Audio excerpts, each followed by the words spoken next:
now we got this all the business taken care of. We can get started here. So I am Monty Anderson, and I am in the commercial real estate development business in Southern Dallas County in Texas. And I am been involved in my city for many years. And I'm one of the co-founders of Neighborhood Evolution, which is who's bringing this to you tonight. And basically, we're a group of people, of practitioners. We're small developers and small to medium developers, of practitioners who teach and coach and share this information with cities all over the United States. And so tonight we're hoping to help you create your neighborhood's future. We've been working in South Bend. I think, Marty, now we've been working in South Bend for going on 4 years. So we're glad to be here. It feels like a second home to us. Yes. So the main premises that we're going to be talking about through this year is three things: farming, which is that commitment to place. Hopefully you'll commit to your life in a place; and finance, which is what it takes to do real estate development; and form, how important, architecture and design and the way your building sits on the street is. Those are the three main premises. And we've already had the first seminar. There'll be three that we do this year. The first one was in January. We'll be back in May to talk about finance. And then our last one will be in September to talk about form and architecture. Through the virtual sessions, which tonight's our first one, we're going to be talking about farming your community and finding your people. In March, the next month, we'll be talking about legal and accounting. In April, we'll talk about experimenting with a project and how to keep moving, how to clean, how to do a pro forma. In June, we'll talk about building your team, finding good consultants, finding a good contractors and architects and all the people that you'll need to do this work. In July, we'll be talking about how to set up your construction management system. In October, we'll talk about how to find a tenant, how to move them in, and how to manage your property. And then the last session, we'll talk about moving, how to celebrate, how to help other people. So this is a general overview of the 12 steps of town making. And so these are done in order. These are numbered in order because we feel like it's the way to do this kind of business. The first thing about farming, we talk about farming a lot, and a lot of people think, well, what do you mean farmers? I've never farmed, but farming is an old term that salespeople have used for years. And that means committing to a place, committing to a product, committing to working something and making it your life forever, loving your place. Bernice will talk a lot more about that. Number two, which we're talking about tonight, and we're going to give you some homework on how to get to know your neighbors. These are going to be the people that occupy and energize and support you in either as tenants or as contractors, as consultants, and all those things. Next session, we're going to talk about finding investors in local banks. Where do you get the money? There are many different places that you can get the money. We're going to talk about that, how to do that, because you want to get the money before you start to look for a project, right? Because if you go out there and find a project and you try to put it under contract or try to get that property, you're not going to be able to do it without the money or the proof that you can get the money. And step four, we're going to talk about the legal and the accounting. This is one of the really big mistakes that people do in this business is they don't get a really good attorney or good accountant to understand the consequences of a real estate transaction. Number five is find a project to use as an experiment. Hopefully you'll start off with something that doesn't need any zoning changes, and you're going to learn to do a pro forma. You already have that. You've already done your first project. Decides what's next. You want to keep on moving. Next, step 6 is clean, demo, and then clean some more. Know what you're working with. And you also can release some stress by getting that old building or that lot cleaned up. And also you want to clean up your own bookkeeping and your own finances and your credit and all of these other things that are so vital to getting a loan in this business. Number 7, you're going to build your team, create your crew, your consultants, your contractors, make sure they know you're working on small incremental projects. You don't want to hire somebody that's designing hospitals all over the country when you're trying to do a duplex. Number 8, decides what's best for your project. Bring your people together to collaborate. Bring them together as a team. You can save lots of money by doing this. Do not do this in a silo. You want to bring your team together. You want to use your people. It takes a lot of different people to get a real estate development deal done. Number 9, you want to set up a construction management system. Do you want to hire a general contractor? You want to do it yourself? What form of construction management and implementation do you want to take? Number 10, time to move in. If you have a tenant, move them into your space. If not, move yourself in. If you're in a house that you own, you're your own tenant. If you're in somebody else's house paying rent, you're paying somebody else's tenant. Make the space your home. Move in your office. Move into your own building. Number 11 is learn how to manage your property. It's okay if you're not the best at this. Don't freak out. You want to hire some people to help you. And we're going to talk about that. And then number 12 is to help others. And that's what we're doing. We get paid to be here tonight a little bit, but we do this all over because we really believe that this is the key to making this country a better place and to building the middle class wealth. And to do this, also, we believe that gentrification can be less hard and less harsh with something we call gentrification. And that's when the locals get a piece of the action. That's when the locals get to do these deals instead of just the out-of-town developers or big developers that are going, from coming from someplace else. So one of the things that's really important to me, and I talk about a lot, is making money is the most important thing. Okay, do y'all all agree with me? Some of you probably don't. Doing good is equal. Okay, I'm gonna say that again. Making money is the most important thing. Doing good is equal. If you don't make money, you can't do good for long. You might do good one time. So making money and doing good, they shape the kind of work we do, because this is not the house flipping program that you can get at the Holiday Inn. This is about committing to your community and building your community for your life. And so with that, Bernice and Mike are going to introduce themselves and tell you about their farms in Buffalo and South Bend. Go for it, Bernice. Thank you, Monty. All right. And Monty, can I have you advance when I tell you? Is it okay? Yeah. Yeah. Okay, awesome. All right. So my name is Bernice, and some of you have met me, some of you may not have.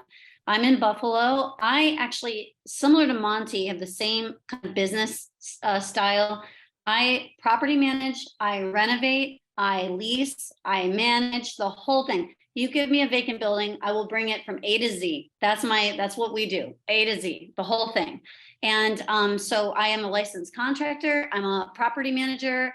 I have my own brokerage. Like it's wild. It's wild. And not by me. It is a whole team with a whole group of people. It is never just me ever.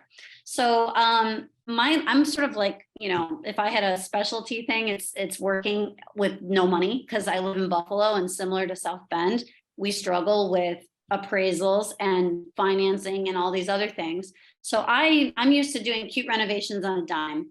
And I also serve on the zoning board for the city of Buffalo. And I also serve on a steering committee for the Form-Based Code Institute of America. So yeah, a couple like things that I do. Anyway, next slide, please. Oh, and I own Buffalo Development, which is 10 years old, just over 10 years old. And that's basically my business, where I renovate vacant spaces in Buffalo. So this is my farm. I actually used this slide and when we spoke in real life, but I just want to show it again. This is this is all of the properties that my snow company has to shovel. This doesn't include past projects. This doesn't include a couple of my real retail spaces where they shovel their own properties. This doesn't even include Niagara Falls, which is a little chunk of things we've got going on up there. But this is mainly my farm, and I can bike or walk to every single one of our projects. This is like a 1 mile radius in Buffalo, New York, and it feels a lot like South Bend. Next. This is actually where I live. The pink house is where I reside. And then this blue house is one of a great example of projects that I've bought. These were slated for demolition, bought at the city tax auction, renovated with love, and renovated over time incrementally. They look good now, but it took me many years to get them this far. We do one apartment, and then we do the next apartment, and then we do the porches, and et cetera, et cetera. Next slide. This is another 2 examples, again, similar to South Bend, things that you all are very familiar with, projects that I've done. My office building has a giant mural dedicated to the Latino community. And this has been a lot of fun. You know, it's a team, like it takes a village. Okay. So next slide, Monty. So I wanted to tell you a little bit about my farm. Go one back. I don't know why. There we go. I wanted to show you a project that really shows you about the farm, and one that you haven't seen. If you've seen me talk a couple times, you're going to see I don't want to ever repeat these stories if I don't have to. So I wanted to tell you about my what I named the Huntress. And this is a really great example of community, being dedicated to your neighborhood.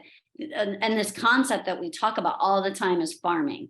Okay, so you can see the before and after. So it's like, ooh, there we go. But this building is a great example of the "it takes a village" concept, right? The idea that we have to farm. Every project requires so many people, and I'm going to show you how. But I wanted to tell you briefly. There's a house in the back. So there's a 3-bedroom house sitting in the back. You can't see it. And there's 2 600 square foot storefronts. That's all that this building is. Now, to me, this is a big building. To many people, they might say, this is tiny. Well, to me, these are where dreams come true. Storefronts are where dreams come true. So, because they're little storefronts for, small business owners. But when I bought the building, as you can see on the left, it had been vacant for a very long time. Okay. It was just sitting there. The first thing I did, I put a little wreath on the top. Can you tell why? Because I wanted someone to see that I love this little building. And I also named it the Huntress. One of the things I've said a zillion times lately is, have you named your buildings? I name my buildings. I name all of them. Grace, Sprout, like whatever, the idea of you have to name these buildings. You have to, you fall in love, I guess. But anyway, so, I took it from vacant, renovated it, and you can see here that it's occupied. And the importance is, what I'm going to take you through is the beginning, sort of how I got it to be occupied. But long story short, it had been vacant for a long time, got it on the market. It was on sale for $85,000, roughly. I think it was 85 or 90. And I basically put together a plan. I'm going to renovate it. Here's what we're going to do. Well, guess what? No bank would lend me the money for this project.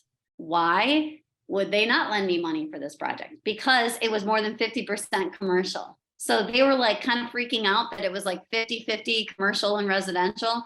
And at the time, there weren't really any banks that would be willing to take the risk, even though this is 1 block away from where I live.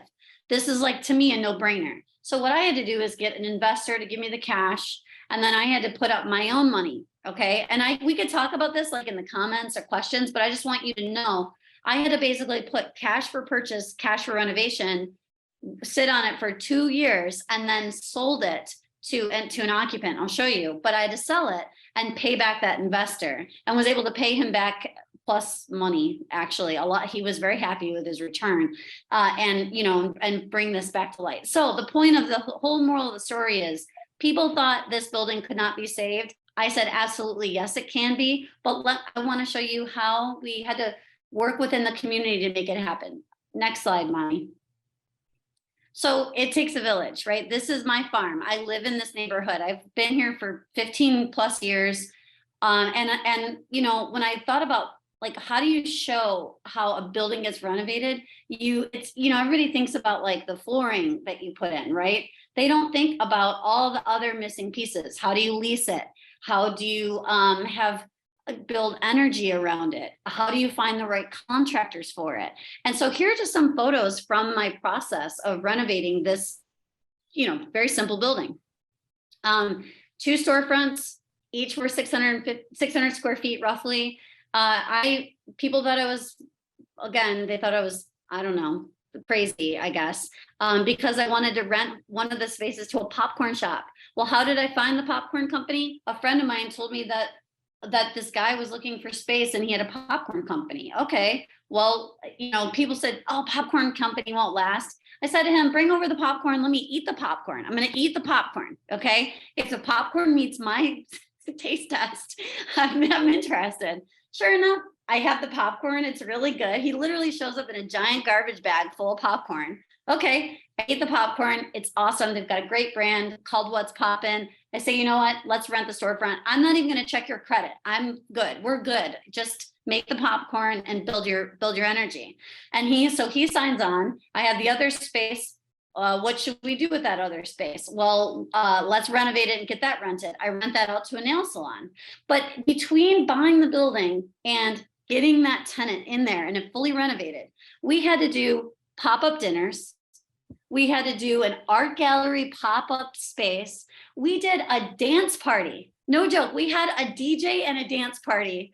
And literally people were like, Bernice, why is my landlord is dancing right now? Like they just couldn't compute that like a landlord would dance, but I was dancing like crazy. But the point of it was we were building the energy of this space. It was a vacant space. We needed to build energy so that way we could get people coming to the building, committed to the building, etc. And so you can see some of these before and after renovations, which is really pretty. Nothing crazy, very simple, white walls, pretty floors, hardwood floors, and just using what's there. And then on the left-hand side, you can sort of see, we did this farm to table dinner we actually did a dinner where the popcorn company paired popcorn with a meal. So it was like steak with blue cheese popcorn, okay, and balsamic dressing. So we had people in a room eating, kind of fancy popcorn dinner just to build that energy. And so, I've told a lot of stories to South Bend, but this is a great example of like, it truly takes a village. All of these people I've met with, I've talked to, I worked with, to do an art pop-up, for example, that takes artists, it takes commitment, it takes time, it takes, buying the wine, time for me and time from those people, the artists, to show up and put their stuff up. You cannot, Monty, I know you're going to agree with me here.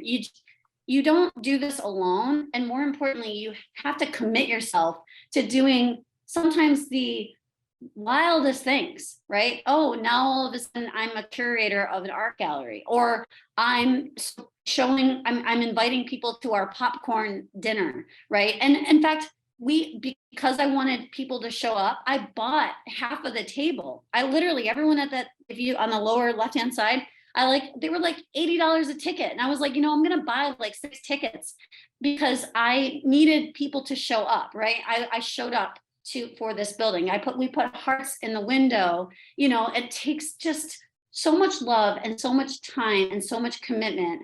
And, and you're going to hear Monty and Mike and I talk about renovating, but no one really talks about this level of detail and love and commitment. And so what Monty and I and Mike and Jim and with everyone in South Bend, we keep saying to you, and it feels like we're saying it over and over again, but you just have to commit yourself to plays.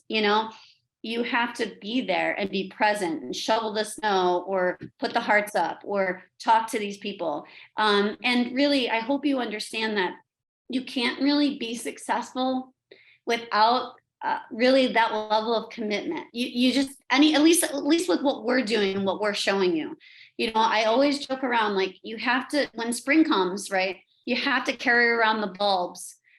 Or in the fall, you have to carry around the tulip bulbs and you have to dig them down into the ground, while in the back of your car, they're always sitting there ready to go, So you just have to commit and care. And this is a great example of that. This building, by the way, just kind of to wrap up this project, I actually sold this building because a gentleman reached out to me and, I sold this building for 2 reasons. One, I wanted to use the income to go to another project because this was done and pretty and but there was actually an art gallery owner that was looking for space, and he bought the building and he now has an art gallery in where the popcorn shop is. And you're going to say, what happened to the popcorn shop? Did they fail? Heck no, they did not fail. They outgrew their space so much they literally had to go take on like 3 times the size of the space. They went and rented somewhere else because there was popcorn like coming up to their ears. So so really, truly. You're literally farming. It was literally planting these seeds and farming. I mean, you are farming. Yeah. It is a farm. And so I wanted you to know that not only did my investor get his money back, not only did I get my money back, right? We helped two small businesses start up. And then when I was not going to be the steward of this building anymore, I was able to pass that on to somebody who lives in the building and now has his art gallery up front and still has that other storefront, of the two. So the idea is that it's still a community-driven project, and its cycle of life has now continued because we've been working in the community. But a lot of people think they can buy real estate and, just collect a check. And the answer is I don't think that that's possible. I just don't see it. So. Thank you. Thank you, Bernice. Yeah. And Bernice, you guys can see how excited Bernice gets. I mean, the name of her company is Buffalo for a reason, because she loves her communities. And sometimes people take her for granted because she's a woman, she's shorter, she loves her community, and they think this little girl down the street, that's cute. But what she's doing is the cornerstone of every community. I mean, without somebody like Bernice, none of the rest of it really matters. And so we really appreciate what Bernice does and how she loves her community. And you have your own guy right here in South Bend who loves his community. How he became a developer, I don't know. Maybe Mike, maybe you can tell that. Well, I sometimes refer to myself as the accidental developer. I think many of you know I was previously a professor of sociology and sustainability studies. I have served on the Board of Zoning Appeals in South Bend. I was on the board of directors many years ago of the Near Northwest Neighborhood Organization. And one of the things that when I first started meeting with Monty and Jim and then Bernice, is I began to recognize that in order to make this work, we not only need to learn and get the city trained up and also train ourselves up and educate ourselves, but we really needed to create an ecosystem and start to communicate with each other. So that's one of the things that I've been sort of focused on. Next. So what I wanted to do is just sort of show you, you guys, I think you kind of know what my farm is. It's right in the Near Northwest neighborhood.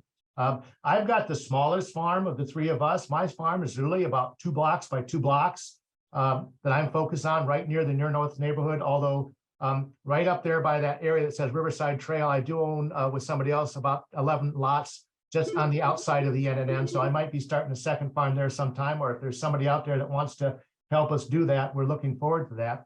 But when we talk about flywheel and we talk about how important it is to get started, and you start where you're at. And so I kind of wanted to show these 2 maps because the left was my first map of my farm. Not very sophisticated. I just took a picture, printed it out from a Google map. And then if you can see there, I drew with markers the first properties I own. And if you look at that left picture at the very top on the right, you'll see a house there by the river with a red tile roof. That's me. That's my house. I live within 2 blocks of where I am working.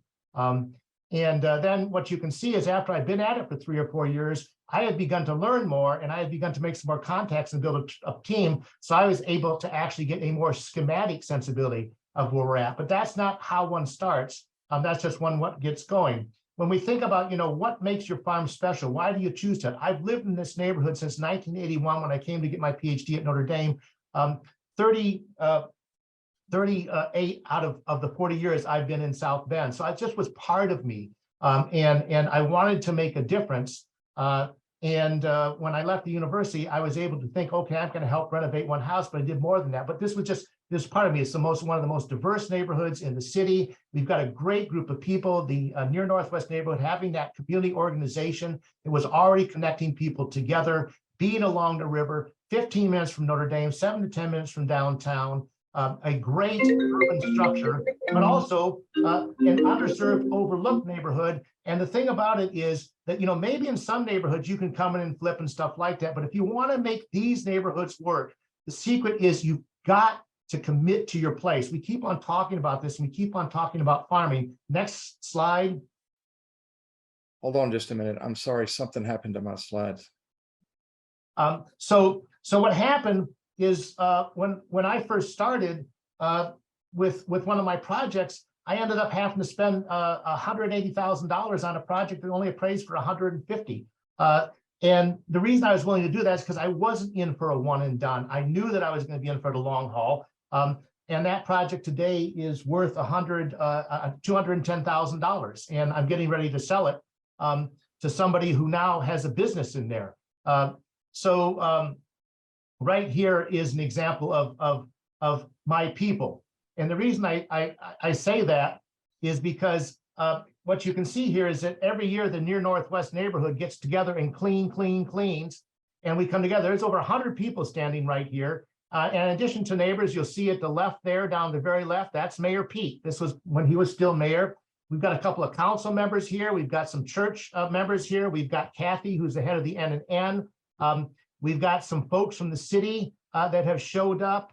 We've got somebody who's running the bike garage. I see Dustin in there. And we've got a banker sitting in here. So, you know, that whole kind of group of people you need, those are people you work with. This is not just the only group I'm working with. I mean, I just wanted to use this to show you, again, we keep on talking about it takes a village. I have lived in this neighborhood for over a couple of decades. That's how I got to know the people. That's why I wasn't afraid to walk down the street in places that other people were afraid to walk down the street. But I also knew that nobody was going to shower me with money, that we couldn't actually build a new house for what it cost when we got started, that we had to start to make a difference by getting started and showing that commitment. And once you begin to show that commitment and meet the folks there, there's huge amounts of capacity. We sometimes call this asset-based community development, ABCD. Find the assets and figure out what you can do. We don't look for problems to solve. We look for assets that we can build upon. Next.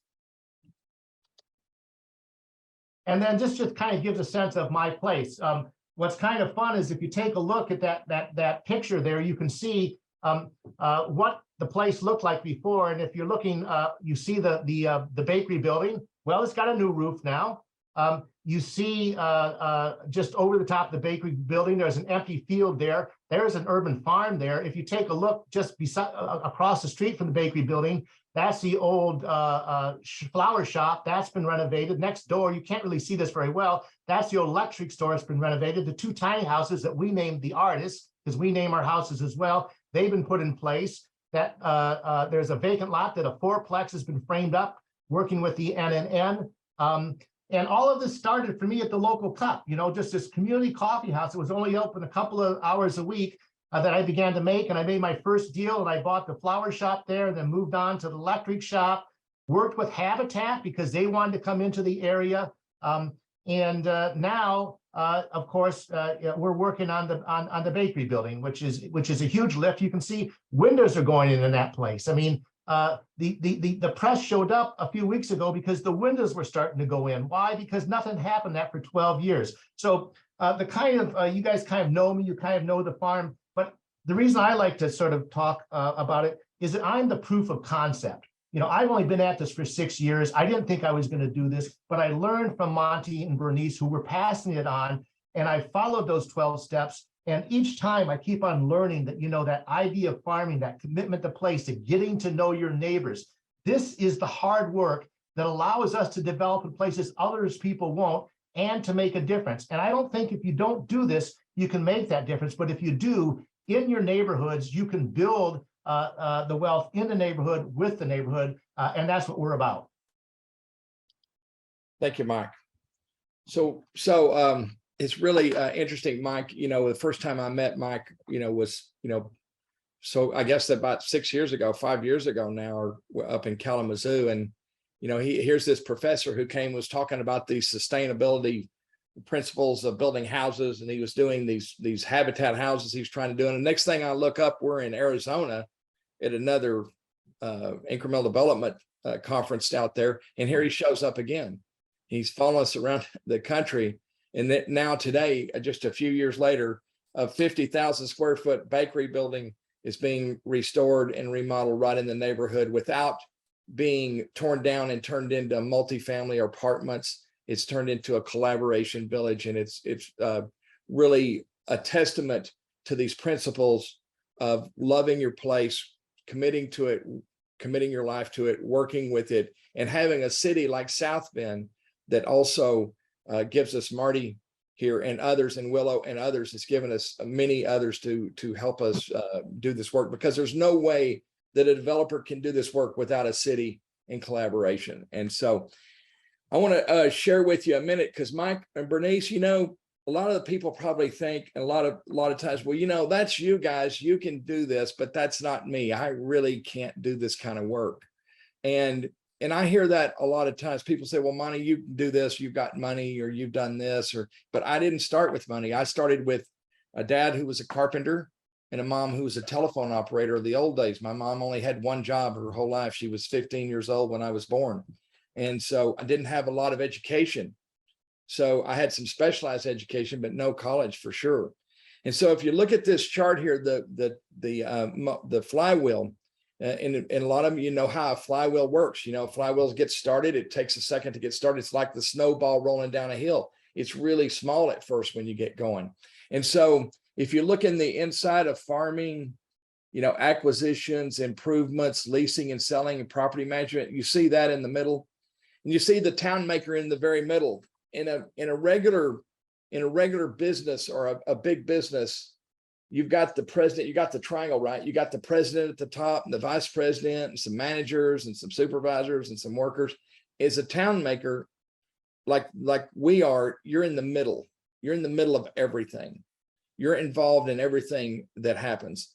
And if you look over here, those steps around the edge, it's steps 1 and 2. That's our farming. Steps 3 through 5, that's the acquisitions. That's more money. Steps 6 through 9 is building and the construction, and you see all the people involved. So you got to farm first, commit. Then you got to figure out how to get the money and acquire, right? You got to figure out how to get that money. And then you got to figure out how to improve that property. Then you got to figure out how to lease it or sell it, as Bernice has talked about, and selling some of her properties, and Mike too, they had to lease and sell. And then you got to manage what you keep. And then you're back to the beginning again to do it again. So let's take, for example, somebody the other day told me, Bernice, I was talking to a guy and he said, well, I got no money, I got no credit, you know, I really don't have a lot of skills. I'm a porter, you know, I pick up trash on parking lots. I said, well, that's great, that's perfect. Because what I want you to do now is I want you to pick up trash in parking lots only in your farm. Okay, I want you to get rid of all the other things that you do, where you go over to Fort Worth or other cities, I want you to get rid of all those. I want you to only come get work in your farm. Let's say you're an architect. Okay, let's say you're an architect and you're designing, you work for a big firm, and you're working all over the country doing hospitals or apartment complexes. What I want you to do is quit. Maybe not, maybe quit, maybe not. But what I want you to do is start working in your farm. Maybe you keep your job, as Bernice says all the time, you keep your job, and on the side, you start helping people in your farm. Maybe you can't get a lot of projects to build little duplexes and houses, but maybe you can help people redesign their storefronts, redo their signs. Maybe you can help people brand their business. So you scale your architect firm, you start your architect firm, you put it in a little space on Main Street. You know, here you are, Bernice's Architectural, you know, and now you've got your business. Say you're a roofer, the same thing, it doesn't matter. You're a real estate agent. I started as a real estate agent. I adopted my farm. I didn't own any property. I just ran around and leased space and brokered deals and got things done. Let's say you're a professor. Mr. Professor here, he's over here. He just gets a chair and puts it in a lot. Starts gardening. Your teacher, I have a teacher that I know who's got several millions in net worth, and she never had anything more than a teacher's salary in South Dallas. In some of the toughest areas today, she's got many houses and many properties. So whatever you are, start doing that in this farm. Okay. And while you're doing that in this farm, you're cleaning up your credit, you're saving money, you're learning who the bankers are, you're learning who the contractors are, you're gathering your people together. That's all you're doing, is gathering your people together. And then all of a sudden, and here's what happens. Here's the magic of farming. Here's the secret sauce of farming. When you commit to place and you work in this place and you work in it every day and you work in it again, what happens is you get lucky. Good karma comes upon you. You know, things happen. People start to tell you things. The porter, the guy who's cleaning up parking lots, he starts hearing who wants to sell buildings, because now he's in tune to buying a building. He's in tune to being a developer now. And then all of a sudden somebody says, I'll sell you my building. In fact, I'm going to sell you my building and I'll owner finance it to you because I like you so much. You've been cleaning my parking lot for the last 10 years. I like you so much. I'll owner finance it to you. Oh, and I'll help you with some money to get it improved. So you see, while you're doing your work in your farm, things will begin to happen and you'll get lucky. And so I don't care what you are. So you can look in here, you're an investor, you're a lender, you're a title company, you're an inspector, any of the construction trades, a web designer, you're a social media influencer, you're a bookkeeper, whatever you are, you can get into the flywheel and then actually get in this business. And you can start in a part-time. I mean, you don't have to jump out there today and think, okay, I got to go buy a building. I got to get a bunch of money. I got to do this. This gives you, see, you're farming and you're learning the business as you do your work. And then all of a sudden, when you're ready, it's amazing how the right thing comes. When you get your mind ready, you get your money ready, you learn the legal, you learn who the bankers are and the investors are, and it happens. Bernice, does this happen to you? I mean, does this stuff happen? Did it happen to me? Yeah, absolutely. I was working, just so you all know, I worked for a property manager actually for 4 years. When I got into real estate, I knew I wanted to get into real estate, but I didn't know how. I was 21 years old. So I worked minimum wage, taking maintenance phone calls literally for 4 years. Hey, you got a toilet that's overflowing? Okay, send a maintenance person out, et cetera, et cetera. And what that did is anytime I got to learn in that world, right? We had a lease space. So I said, can I lease some space? And my boss was like, sure. And he would pay me a small fee. And then I understood how to deal with evictions and rent collections and contractors, right? I had a whole maintenance team at my disposal and I was 22, so what Monty is saying is right. People always ask all the time, how do I get in? And really it's just starting with that commitment into some level wherever you are is really helpful. And truthfully, like I grew up extremely poor. I was in foster care for a couple of years. Like I am not someone who should have been teaching this at all, right? I really, truly, I sometimes I don't even know. I don't know how I got through, but I did. And it was because I just started working and meeting people. And I tried to lead with integrity. I try to say, okay, you need extra help, I'll be there. You want me to, you just go the extra mile and you're working in your community and building that. And we see that. We've met with the Penny Hill group and with, just so many people in South Bend that are doing that. So people that are on the call that haven't seen us before, this is a great, way for you to understand like the level of commitment that it takes. Okay.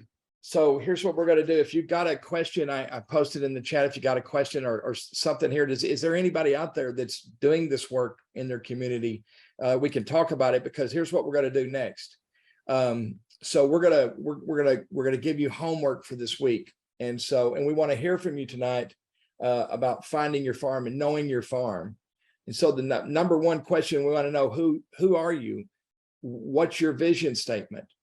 What can you do? What do you do? We want to hear from you. You can just speak up. We're going to talk. This is going to be discussion time because we're going to talk about these different things. So let's talk. Let's have a couple of people tell us who you are. We won't have time for everyone to talk and tell who you are, but you can put it in the chat.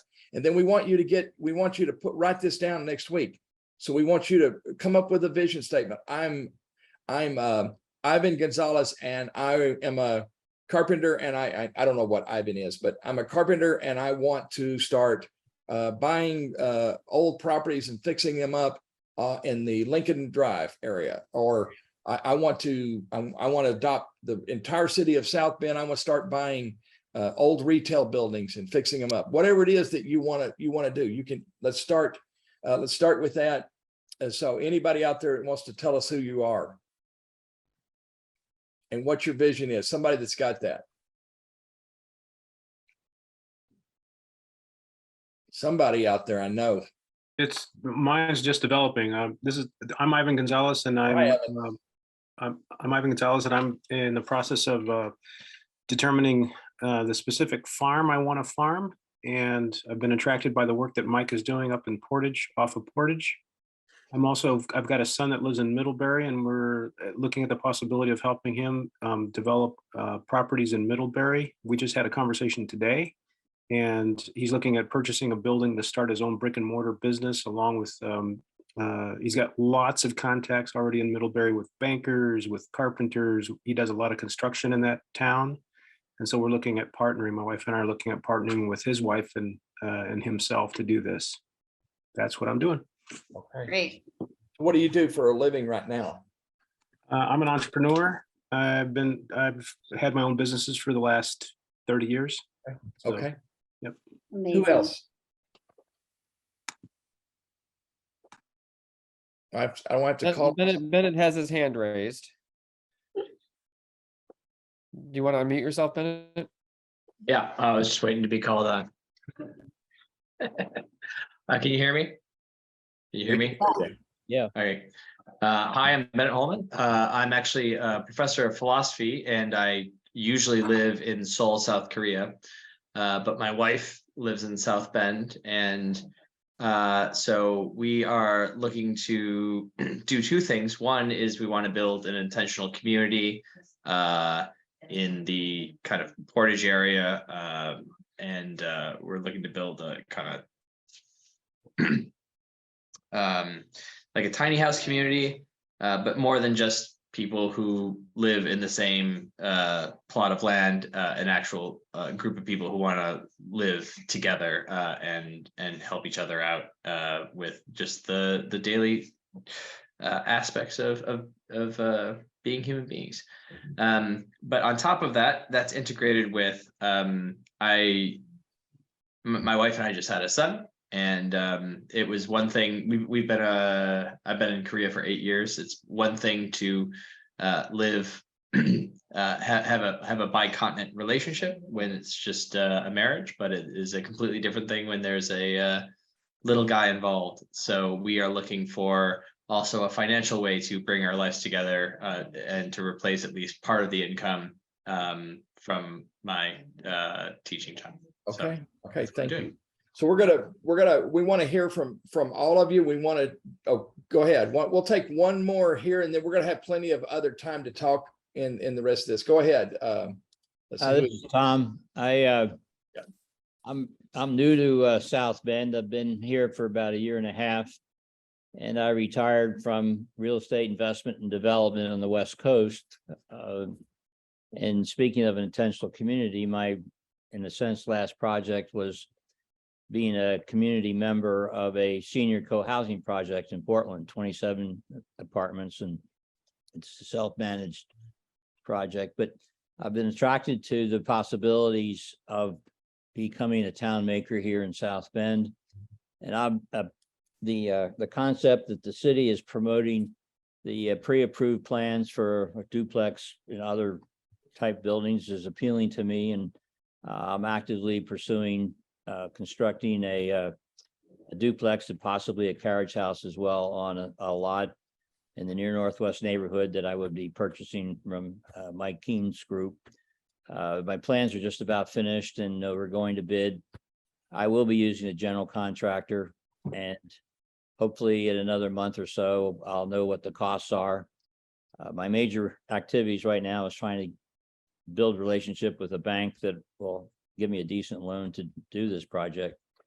So Okay. I'm very excited about the possibility and look forward to it. All right.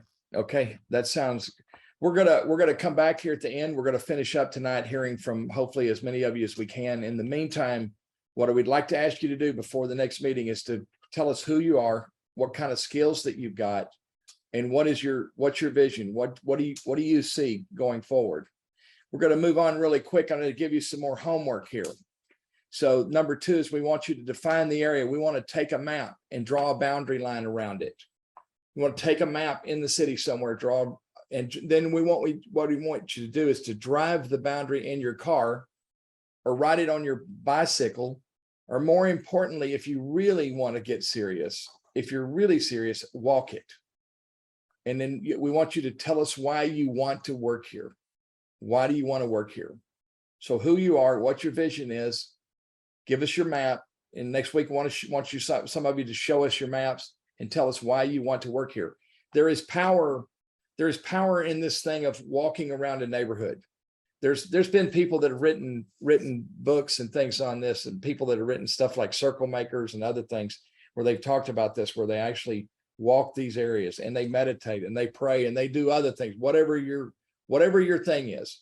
But it's amazing what you see when you're walking versus just driving by in a car, or when you're on a bicycle, what you see. So that's what we want you to do. So that's one of your homework. And then we want you to commit your life to it, because this is the secret sauce. Are you ready to commit your life to this? Is this something you want to do? If Mike and Bernice and I were talking just before we started tonight, and we all three said, we don't think we could do this, or we would have the success that we're having if it wasn't for this right here. This is really the most important, one of the most important things out of everything else you can learn. There's something magical. Tell me, Mike or Bernice, tell me something magical that happens from this commitment. Just a quick snippets so we can move fast, but tell me something magical. So I'm sitting out there cleaning out and edging the sidewalks, and somebody comes along and we're talking about doing the bakery. He says, my grandfather worked in this bakery, and here's a person you can contact to learn more about it. Or somebody else comes along and says, who is renting this building here? And I said, I am. They said, I want to rent out a space for to be a video person. So it's just the contacts, just being in place. And then finally, most importantly, my first deal was when I was sitting in that local cup. That's how I bought that flower shop. I heard a guy talking about it 10 feet away. If I wasn't in that flower shop connecting, or in that local cup connecting, listening, I wouldn't have heard that. Okay. Yeah. There you go. And Sarah, Bernice walks in the snow in Buffalo. That's true. I So walk speaking and of I it, 2 bike. weeks I ago- bike in 30 degrees weather. I just pulled my He's coffee and I sturdier bike. stuff than we are here. Oh, no, we know better than that, Sarah. You're tough. You're tougher than that. You got it. Okay. Next is write out all the things in the flywheel that you're capable of doing. When I started, I was a real estate agent. I could do real estate. I could do property management. I could sweep. I could clean. I could do a little construction. My dad was a carpenter, but I didn't really like construction. Now today I do construction. I could do those things. So we want you to write all those things down that you do. You're capable of doing several of those things, I'm sure. So write them down. So this is part of what you've got to do. So and just go ahead. for some context, the reason why you're going to write that down is because you want to see what you can't do, because you're going to start to build your community and build the people around you. And which gets like to number 5. I'll let Monty kind of MC here, but which gets you to number 5, because you're going to be relying on other people. If you're not good at bookkeeping, if you cannot put your receipts together, you're going to need to really say, I cannot do this. I need to hire somebody, right? But if you're really good at construction and you can I don't know, and be a carpenter, great. That's your thing. You just have to be really truthful so that way you can have a successful project. Yeah. And then Bernice, you can carry on, but who do you have relationships with? Yeah. I mean, you have to find who you have relationships with and think through. And over the course of this, all of these sessions, you'll gather more information. You don't need to have all of that today. But you have to start thinking about, who do I know? Who do I not know? Right? Do you have a relationship with Marty? A lot of you may have, but are there other people at City Hall that you don't know? Right? There's so much you're figuring out who you are, but also who you aren't. And so you can fill in those gaps, because it takes a village, like literally everybody, to build a building. Yeah. And that's what our Town Makers group is doing when we meet on the first Monday or first Wednesday at the library from 5:30 to 6:45. You're all invited. Many of you are there. We're already sharing this kind of information with each other. So it's a collaborative group. So once you know what you can do, we can help you find out and be connected to those other things, and also develop relationships with the banking community, with the municipal community and such. Mhm. All of these people ask me quite often, somebody asked the other day from this group, how do you get a tenant? How do you All find the tenants? time. They're in this group that you're always cultivating. My mom growing up, she said, make friends when you don't need them. Yes. So you're always making friends. Who do you have a relationship with? Artists and business and bankers, people with money, contractors, nonprofits, city officials. City officials, know lots of stuff. If you like Bernice said, if you don't know Marty, you need to know him. If you don't, if you don't know Willow, you need to know her. A couple That's people right. are on this. I was And they're very. I was Go ahead. I was at the Purple Porch the other day. I heard yesterday, I heard two people talking about art. I said, I'm Mike. I'm doing some work in this area. I gave my business cards, contact me. I'd like to talk to you. One of them contacted me. I meet them next Friday. Yeah. So, in finding, let me give you a little tip about meeting with a banker. So is anybody here ever went to get a loan at a bank and been turned down? Yeah. I have. Okay. Do you like going to the bank knowing that they may turn you down? No. So here's a tip. You want to turn this around. Start meeting with bankers and see if you can meet with the president of the bank if possible, or the highest up you can get. Look on their website, find bank, and just go to the bank and ask the banker for a meeting, have a cup of coffee, and interview the banker. Do not ask for a loan yet. You're going to interview the banker. You're going to say, Mr. Banker, Mrs. Banker, do you make real estate loans? Yes. What kind of loans do you make? Well, we have a loan limit of 5 million, or, you can read their brochure. You can read the bank's brochure and ask them questions on the brochure to give you the questions. What kind of terms do you do on a real estate deal? If I borrow money for a duplex, what kind of terms would you give you? If I'm borrowing money for a little strip center, what kind of terms? How much pre-leasing do you need? What are the if you're meeting with the city official, you meet with the building inspector and say, Mr. Building Inspector, what kind of things do you see the most problems with people getting in this business? What do you see the biggest mistakes people are making? These nonprofits are constantly working on deals and trying to make things better. There may be pieces of property that they know about, that may be better suited for you. Get involved in the Chamber of Commerce. I served on many Chamber of Commerce boards back in the day. Most chambers are not as relevant these days as they used to be, but I served a lot of time on chamber boards and on committees. I sat next to a guy from a hospital one time at a chamber meeting, and basically the hospital hired me to acquire all this land. So I acquired land for this hospital for like 10 years, made a ton of money helping them. So number 6 is, what level of resources are you starting with? How much money do you have? What is your net worth? You got to have your balance sheet. You got to get your financial statement together where you got your assets, on one side and your liabilities, so you know what your net worth is. Do you have people in your family that have money? Do you intend to do this full time? You got to keep your part-time job. Do you have enough money, or, to quit your job? We don't want you to go out here and just quit your job, okay, and not knowing, what you've got, what might be out there. What kind of equity do you have in your house? Do you own your cars? What kind of resources do you have? See, number 7 is, what are the key features of your farm? And so all this, you got to write all this down, guys, gals. Okay, next week you gotta, and we'll have this slide. We can share it too, so people don't have to scramble to write it down. So what are the key features of your farms? What makes it special? When I come to South Bend and I stay with Mike and I walk out on the patio for the St. Joe River, I just go, oh my gosh, especially in the winter. When I walk out there and there's snow on the ground and that river is flowing at night, and the moon's out, I go, this is beautiful. This is an unbelievable place. When I look at the grid system of the neighborhoods, and I look at the things that the city's doing to create, walkable communities and roundabouts and better streetscape, I think, what is going on here? When I see people doing like Penny Hill and Charity and them are up there doing. I looked at the door place, the nonprofit door place. They started a nonprofit place. They're gathering old building materials and recycle them and sell them. I thought, this is special. These are special things.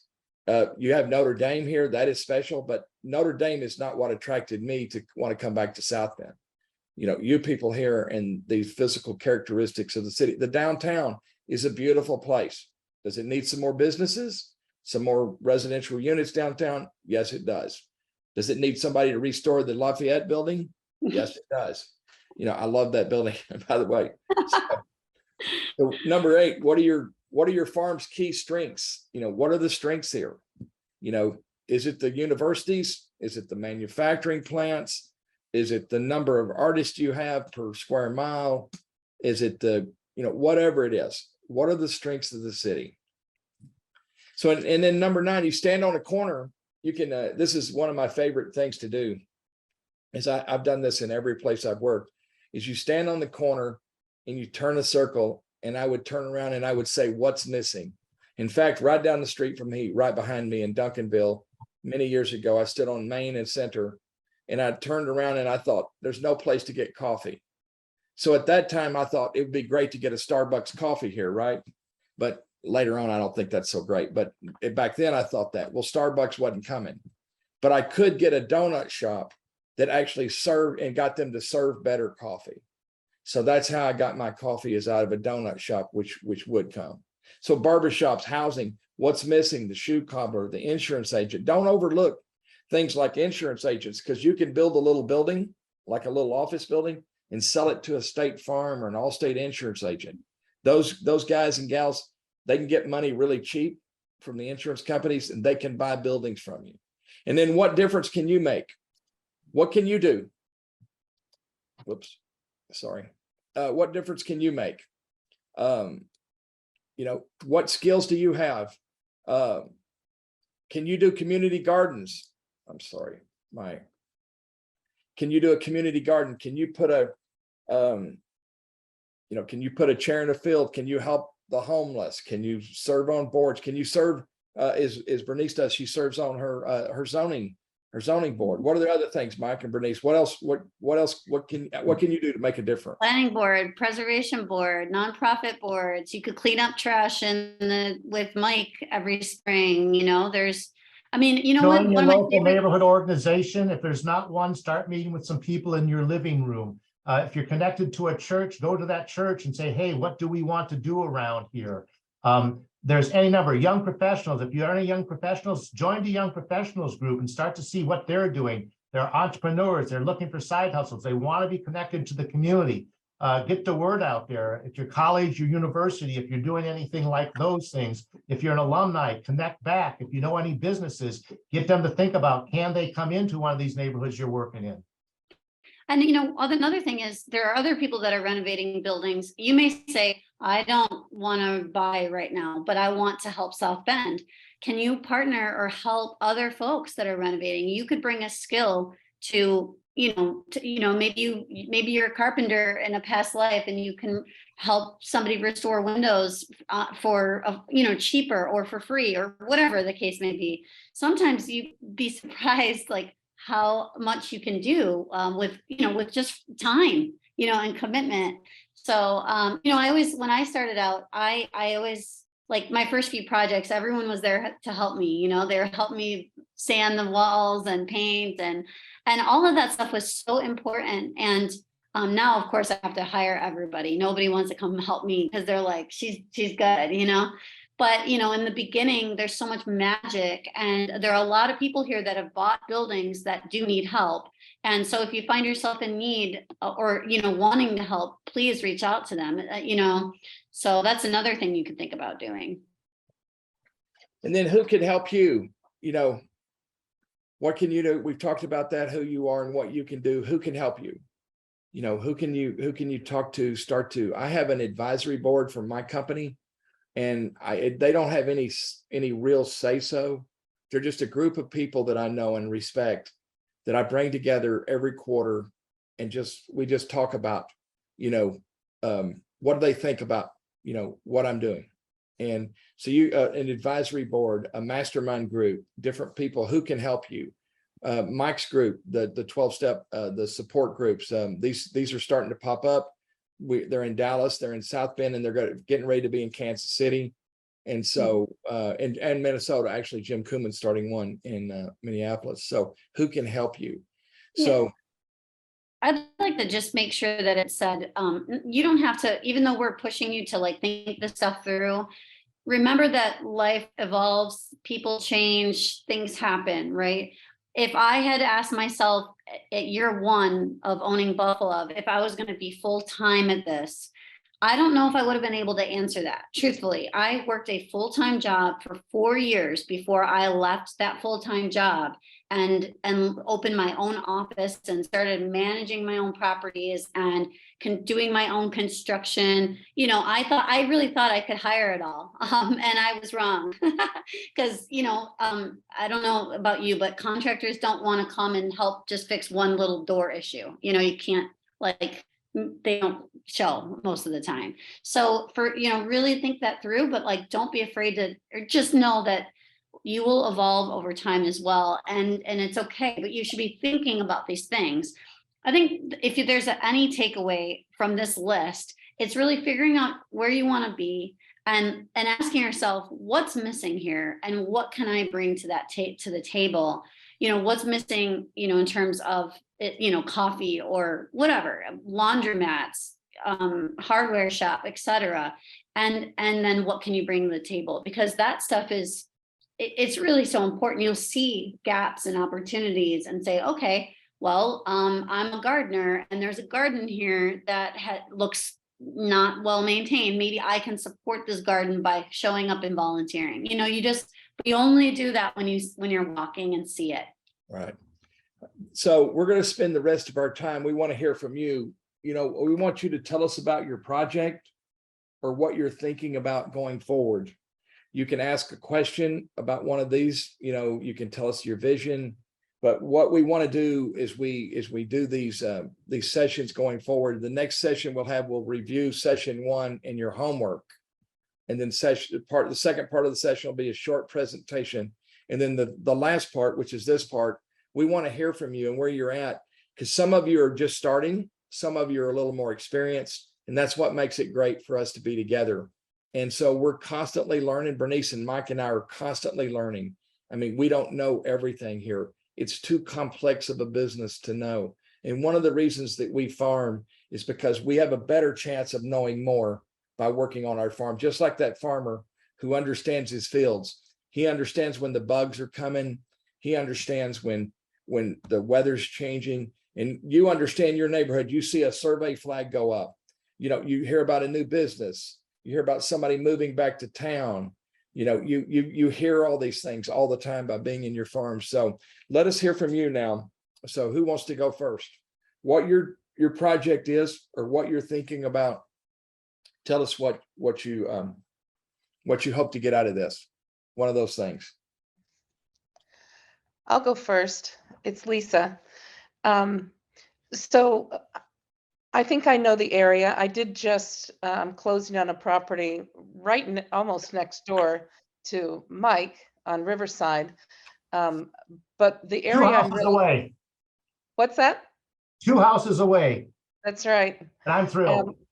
But what I'm really excited about are the empty lots in the near north neighborhood on Jefferson and Thomas. And I'm just learning. I mean, it's especially, having just met Mike, I've got a lot to learn, but my interests are in creating a space for being able to live in place. So accessible, at least a first floor accessible for people to be able to live in their home until the end of their life, if they choose. I also have a real soft space for veterans. My father has started the Miller's Vet Center for the Homeless. So that's really important to me. And I'd like to create housing for vets. Okay. But I really want to just help rebuild that neighborhood Um, and I love construction. I love design. And I care about people. So I want to do really what the neighborhood really wants, with a slant towards really making it accessible, you know, housing for LGBTQ minorities. I mean, I just really want this to be, uh, Lisa, that's a really good start. You think about, you know, I quite often think about the dysfunctions in my own family, and that's how I build things.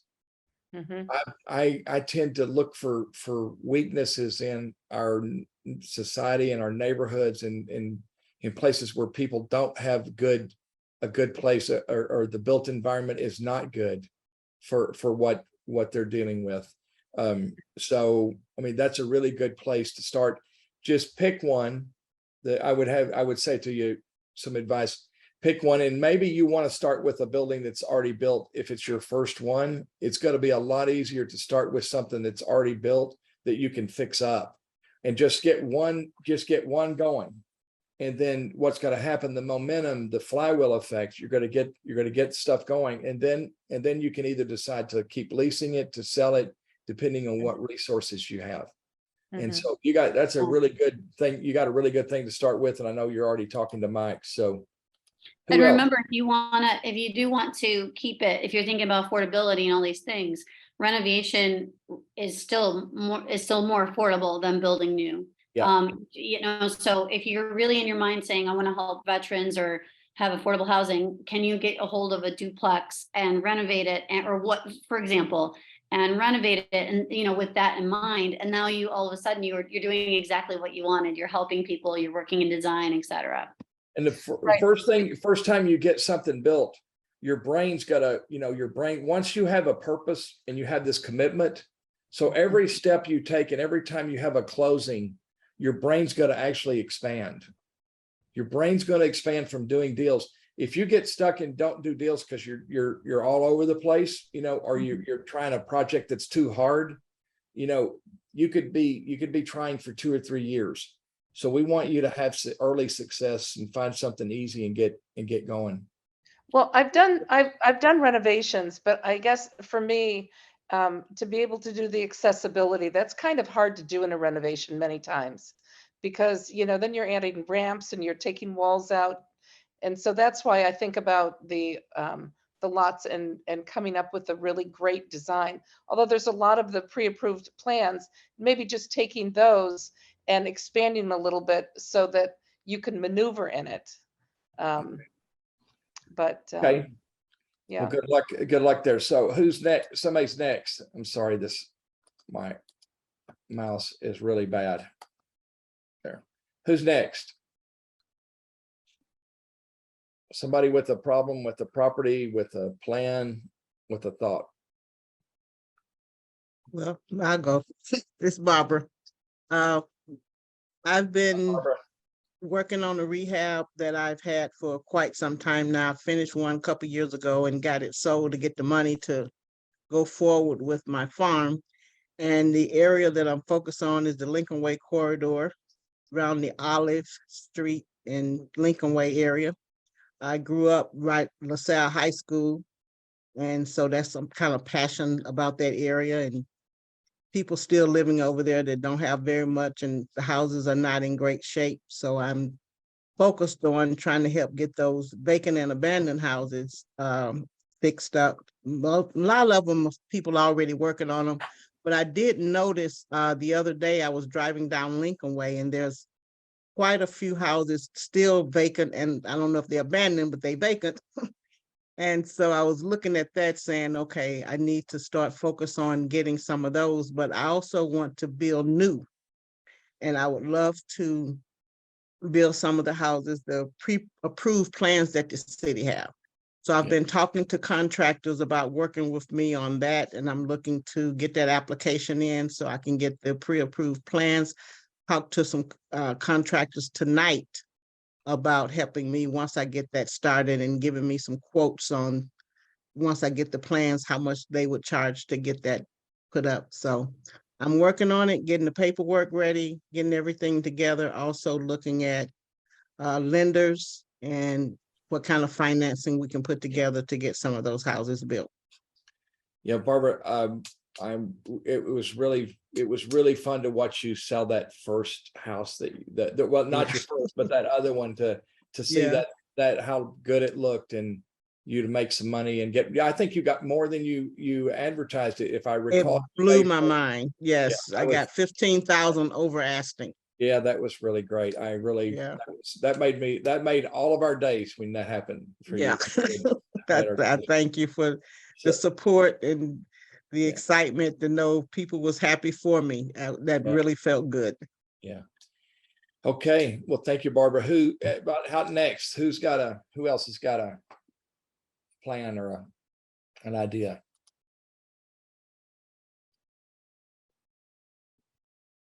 Don't make me call on somebody.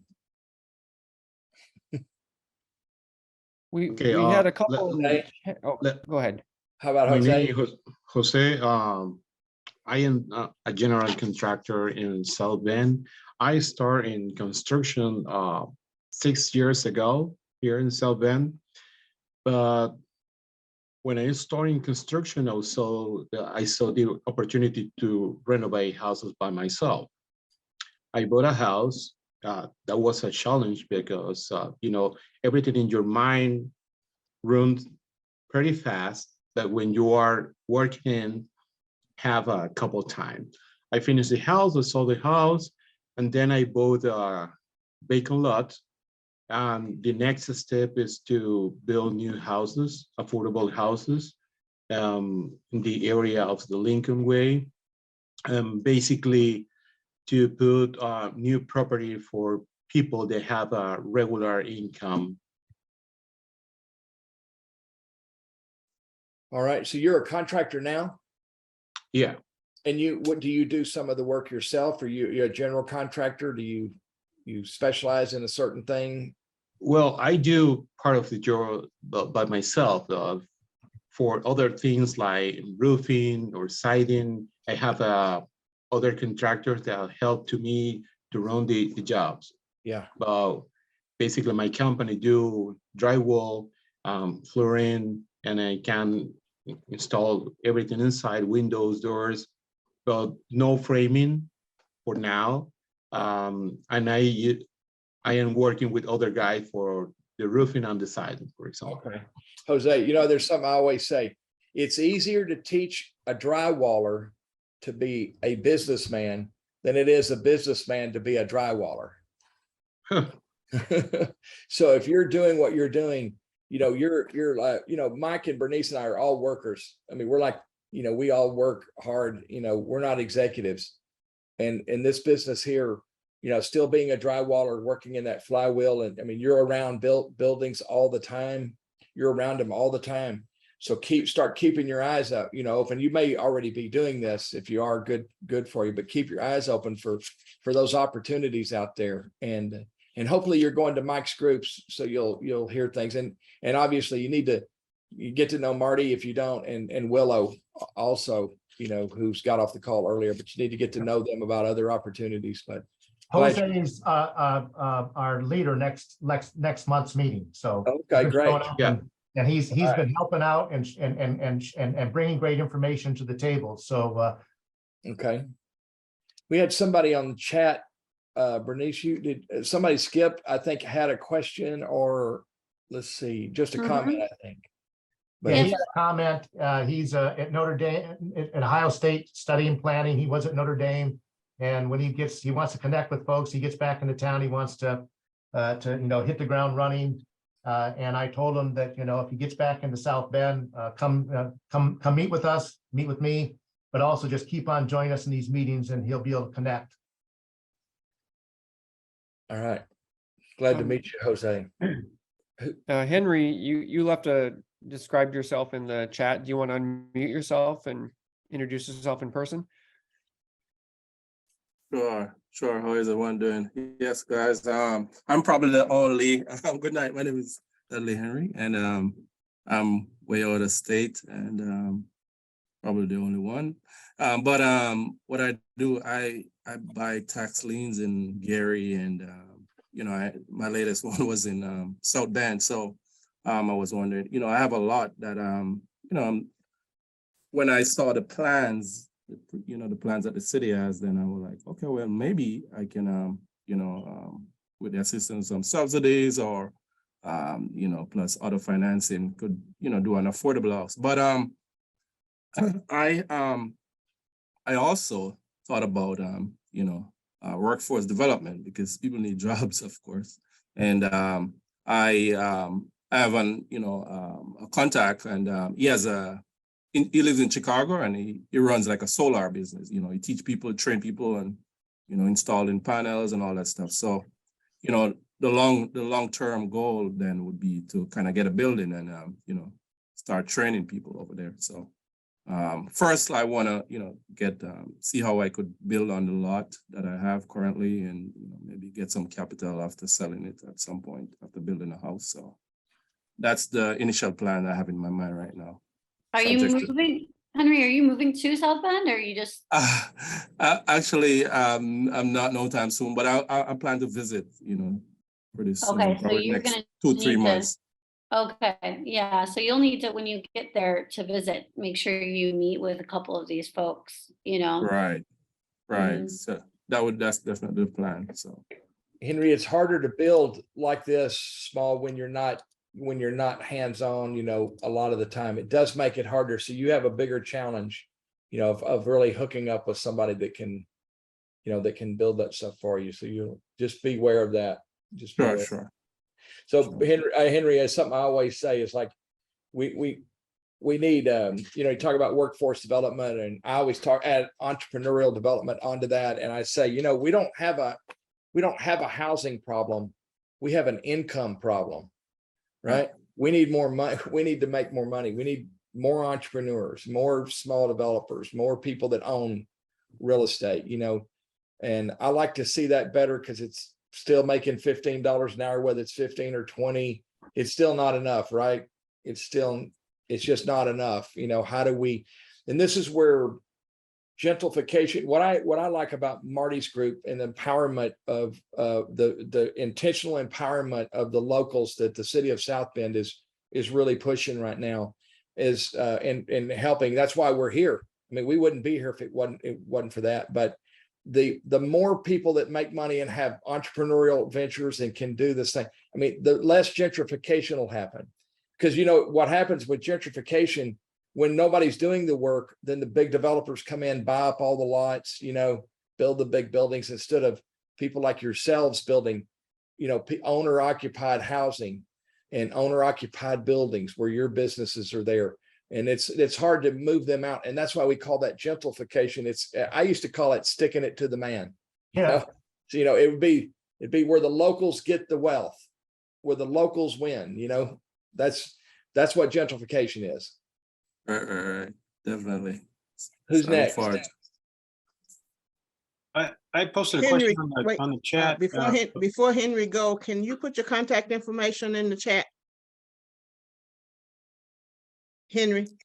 Yes, I'll do that. I'll put my contact in Okay. the chat. All right, thank you. Sure. I posted a question on the chat with regard to the sheriff's sale, and I've never been to a sheriff's sale compared to like the city tax sale. Has anybody purchased homes or purchased properties at sheriff's sales? And if so, what should I know? So I have done that. I've not purchased a home. I've only purchased vacant lots. The sheriff's sale, when you purchase it, they basically, you're buying it and they're gonna take the taxes off that are owed on it. But when you purchase anything from a sheriff's sale, you need to make sure you do the due diligence to know, number one, if you look online and you see a map, it might show a house on that property. It might not be on that property. You need to go past the place you see it. You also need to get in there and take a look at it and do your due diligence, because otherwise you can find something that's a mess. I think generally speaking, some people, maybe Sarah, have you bought a house on tax sale? I think maybe you've done that. I've only bought vacant lots. Sarah? On tax sale, I bought one, but it got redeemed. And then I've been to the sheriff's sale like 3 or 4 times just to see but they kind of freak me out because you gotta like pay that day. You gotta be Yeah. ready to go.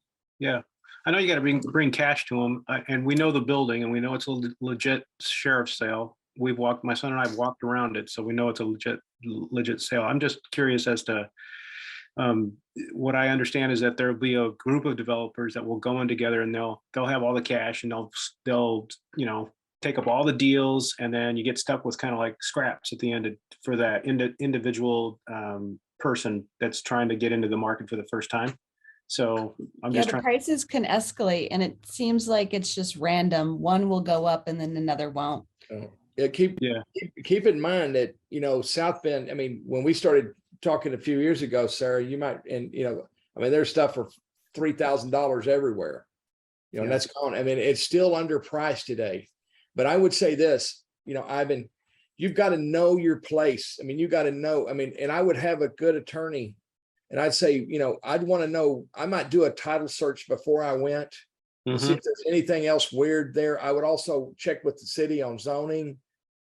I would check with, I might check if there's a neighborhood association, I might ask, I would start to ask, and Mike can probably talk to you more about that there, or Sarah, some of these people here that have done that this kind of stuff. But I would really, ask a lot of questions. And I'm telling you this, I've been doing this a long time, and I would not buy any property without an attorney. Yeah. Ever. I wouldn't go to a tax sale. I wouldn't do anything without an attorney. Now you can do that, and people do it all the time. And I know people in South Bend that have made big mistakes that I know, doing that. An attorney is cheap. It's a cost of doing business. Yeah.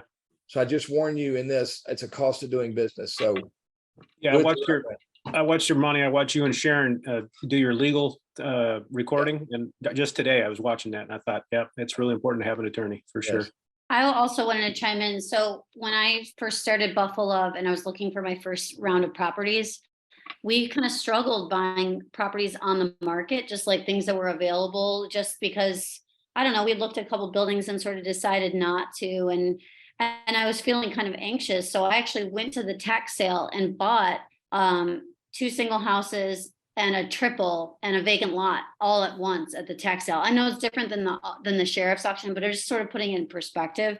So I ended up like buying like a bunch of properties all at once, which was overwhelming. I needed to take a nap, a long nap for a minute, after all that. But it in a weird way, what Monty says, right? You have to have an attorney. You have to have a lot of cash up front. You have to have all your operating docs. Like if you're borrowing cash to go to this place, you better have an operating doc in place already. Don't wait, So, so that way you can really like feel, because it really becomes extremely real from that point. So operating docs for her LLC, right? Yes, yeah, for the LLC. You want to make, if you're borrowing money from people, you want to make sure that you have it and have it all written down, or, and what those intentions are, who's going to manage these vacant buildings while you're waiting for the paperwork to be completed. There's a lot, in fact, the city of Buffalo, because the auction is in the fall and they didn't finish the paperwork until February. So I ended up acquiring a building that in the fall, it was fine. But by the time they finished the paperwork, all the pipes had frozen and it busted everywhere in the winter because I didn't own the property. I couldn't get the water on and off, turned off. I couldn't. I tried. We actually broke in and we tried. They wouldn't do it. It's like it was wild. So you just got to remember that if you're buying stuff at the auction, there's a lot of potential, but you have to really be ready for a lot. I always say disaster compounds disaster. In a disaster, one thing goes wrong, it's like it's not just one anymore. It's the no power, no heat, no electric, no, the fridge freezes, like it's just on it. So just remember when you're buying those properties, you're really buying properties with problems, but it doesn't mean that I say to be afraid. You just have to be prepared.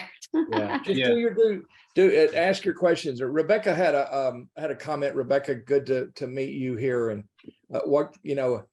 being a local architect, you're huge value to all these even if you don't develop, which I think the architects should build and develop, in my opinion, but you're a huge value to all these, these small developers and stuff. And how you can make a living, maybe you have to make a living doing smaller things in a place like South Bend than the big, big things. But every building that we see needs a architect to help with the front. I mean, I can't tell you how many buildings that Marty and I've been to, that needs an architect to help come up with a reasonable, affordable plan for the front. So I hope that you'll, you want to talk anymore, tell us about yourself a little bit, or what your plan is, or. Thanks. So I'm really excited to be here. My name's Rebecca Ward, and I am new-ish to South Bend. My husband and I moved here from Illinois back in 2020, May of 2020, which was a weird time to move to a new community and buy a house, but we somehow made it work and absolutely fell in love with the South Bend community, and are really excited to stay here long term. My background in architecture, I've worked on a large variety of scales of projects, from the large high-rise Chicago buildings all the way down to single-family residential, and found myself over the years of my career just working with developers who really did not know the communities that they were working in very well, and always found myself saying, oh, man, I wish I could be on the other side of the table. And one day I opened my eyes and I was like, well, why am I not? And so I've been spending the last year just really trying to research and get to know this process as a small scale developer, and was really excited to find this group and all of the resources that you guys are providing to this community. So I'm excited to be here. If anyone ever has any questions, I'm happy to help in any way. Well, great. We always say about architects are trained to be risk adverse, right? And us developers are like loose cannons. So you have to, it'll take some work for you there, but I think an architect is obvious to be the best builder, right? I mean, best developer or the best, I mean, it's just a natural place. So yeah, Rebecca, if you want a little bit of inspiration as an architect who turned into a architect and then development, there's one of my best friends is Allie Quinlan. She's out of Fayetteville, Arkansas, and she has a company called Flintlock Lab. And I'll put it in the chat, but she is an architect, but turned into a small scale developer and has done some incredible work. And you have an advantage because you can design buildings, which is thousands of dollars that we have to all pay for. So that's a big deal. Yeah. We might be future clients. As a Chicagoan, welcome. I'm off of Chicago. I was in Chicago for 35 years, just moved here in 2019. Welcome to South Bend. Yeah. Thank you so much. Glad to have you here, Rebecca. Okay, so we're getting close to the end. Is there any final any burning desires from the group, or Marty, do you have any, Mike or Bernice, do we have any final thoughts, or before we get close to wrapping this up? We do have office hours coming up on March the 8th at we do those at 5:30 p.m. Eastern time. And 5 p.m. 5 p.m. I mean, excuse me, 5 p.m. March the 8th. Yeah, Bernice and I will be there for sure, and possibly Mike too, but we'll be there to answer questions. Also, you're welcome to we're gonna put our emails in the chat, and if you want to talk more to us, by email, feel free to do so. In addition, when we come to town, we do a full day of coaching, and you have to go to Marty, and you have to be kind of more ready. You have to, or not completely ready, but you have to go to Marty, and Marty can help you get some on-site coaching when we come to town. We'll be there in May, beginning of May. Just for perspective, if there's a building you're looking at or a lot that you're looking at, we can come and look at it with you and walk through and say, oh, this is a good idea, this is a bad idea. We can kind of start talking it through. You don't have to own something. If you've looked at something and you're on the fence and you're thinking about a contract or please, feel free to have us come and look with you. Right. So, yeah, a couple things. I was gonna remind everybody of the office hours. The office hours, which are March 8th at 5 p.m. If anybody needs the link, I can give it to you. Office hours are a little bit different than this. It'll be Monty and Bernice still, but no presentation. It's like bring your project questions. Yeah. And we'll kind of Monty and Bernice And the more you can send us, work through those more- things. the more you have like surveys, floor plans, when you're doing a project, if you're buying a project, you got to get an as-built plan done on the place. I mean, you got to have plans, surveys, things like that. You got to have that. You got to know what you're working with, how many square feet you got. You need those kind of things. So anything else, Bernice or Mike, that you want to add before we close up? I just tonight? want to say, go ahead, So- Mike. Good. I'll let you have the last word. No, Bernice. I just want to say that I just want to say that you might feel overwhelmed, but remember that it takes a village, but it also takes time and commitment, and just breathe. And, if you really want to commit yourself to this and start doing something, it just takes a while to build these relationships, and don't be afraid by it. Just know that in your mind, this is where you're trying to get to, but remember, it's tiny little wins get you to the big win, so I always say I have big dreams, but they're little big dreams. I want to renovate one house. That's all it takes. It doesn't have to be a whole community or a whole block, one little house, and you build from there. So don't be afraid. Just know that we all start from a place of love, and yeah. Thank you, Bernice. Mike? And if you're here, you've already taken a first step. So the most important step you can take is the next step. It's one step at a time. I think if you listen to our stories or the stories of anybody else that you can meet that's been doing this, many of you included, you didn't think you would be here where you're at now. Don't look forward to what you haven't done, look back to what you have done, and then the next step. So, and I'll end with this last slide, so all of us want to go, we want to be, developers, small developers, town makers. We want to make our towns better, right? That's why we're here tonight. We'd also like to make some money too. So making money is important. Remember, doing good is equal. Making money is important. Doing good is equal. So we're maybe on the bottom of the ocean today. And if you're on the bottom of the ocean today and you start to think about building the rocket ship before you've even got some flippers or a mast to get to the bank, you're going to fail.